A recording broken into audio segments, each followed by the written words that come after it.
the Golden State of California, about 200 miles east of San Francisco, lies one of the great scenic wonders of the world, Yosemite National Park. I mean, we were living on the fringes of society.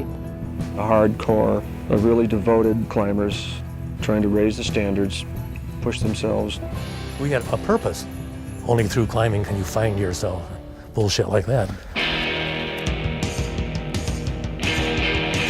Climbing in those days was not a respectable activity to be doing. It was an outlaw activity.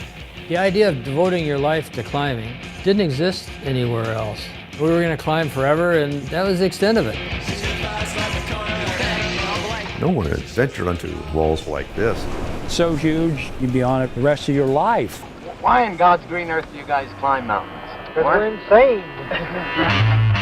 In Yosemite Valley, climbing went from a fringe activity to a full-blown culture and sport. The next generation had a ride. It was us. Get out of the way. Here we are.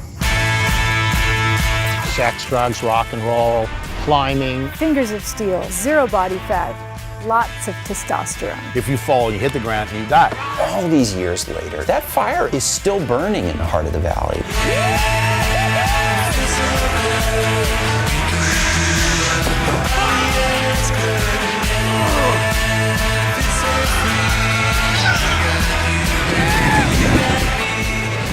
Pushing the limits and pissing off the status quo. The Rangers just hated the climbers. And so we became the outlaws.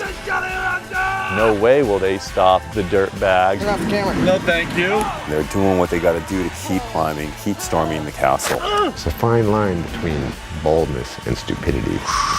Life's pretty good here in Yosemite Valley, baby! Woo!